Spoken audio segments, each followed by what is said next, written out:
यहां हमें बताया जा रहा है कि किसी भी कार को में गैस भरवाने की जो टोटल कॉस्ट है वो वेरीज डायरेक्टली, यानी कि बराह रास्त तब्दील होती है, बदलती है किससे?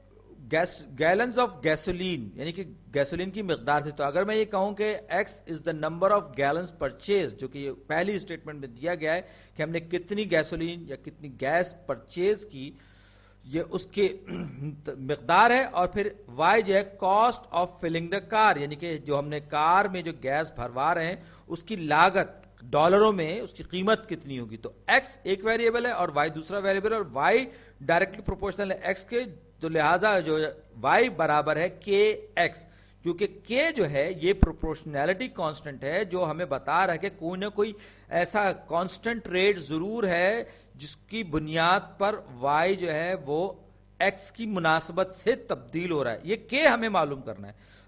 दूसरी स्टेटमेंट में हमसे कहा गया कि अगर एक गैलन गैसोलीन का एक गैलन जो है वो 2.25 या $2.25 है, तो हमें $18 में कितनी गैस मिलेगी। तो ये बहुत वाज़ेह तौर पर ये कि x अगर 1 होगा, एक गैलन हम परचेज करेंगे तो हमें जो कॉस्ट देनी पड़ेगी वो 2.25 होगी। तो यहां पर मैं ये वैल्यूज रख लूंगा, मुझे रेट पता चल जाएगा। वैसे रेट आपको समझ में आ रहा होगा। तो 2.25 इक्वल टू k टाइम्स 1। वैसे मुझे 1 लिखने की जरूरत भी नहीं थी क्योंकि ये k इज इक्वल टू 2.25 मेरे सामने आ गया है।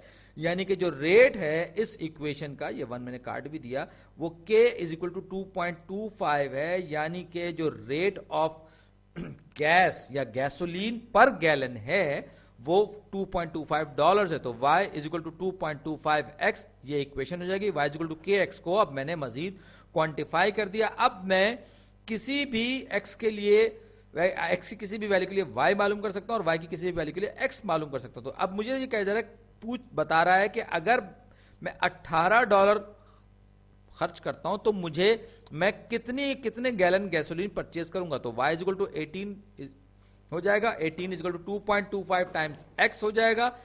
दोनों साइड्स को मैं 2.25 से डिवाइड कर दूंगा, 2.25 से डिवाइड करूंगा तो मुझे x मिल जाएगा इस सूरत में, जबकि y 18 के बराबर। तो ये दोनों साइड्स को मैंने 2.25 से डिवाइड कर दिया, इधर भी डिवाइड कर दिया 2.25 से। अब क्या हो गया जना, थोड़ा सा नीचे ऊपर खिसका लूं इसको मैं, तो ये 2.25 से कैंसिल आउट हो जाएगा। ये हो जाएगा x is equal to 18 over 2.25। तो 2.25 को अगर मैं फ्रैक्शंस की शक्ल में कसूर की शक्ल में लिख सकता हूं तो ये हो जाएगा 2.25 बराबर हो जाएगा 2 सही 1/4, यानी कि 4 दूनी 8 और ये 9/4 के बराबर हो जाएगा। तो 18 डिवाइडेड बाय 2.25 बराबर हो जाएगा किसके? 18 डिवाइड बाय 9/4। ये बराबर होगा 18 इंटू 4/9, 4/9, 9 दूनी 18, ये 18/1 मैं इसको कह सकता हूं। तो 9 एकम 9 और 9 दूनी 18, तो ये 18 जो है कट के 2 रह जाएगा, और ये 9 एकम 9 तो ये 1 रह जाएगा। तो 4 दूनी 8, बहुत ही साफ सुथरा ये x इज इक्वल टू 8 आ गया। यानी कि मैं $18 में 8 गैलन गैसोलीन परचेज करूंगा।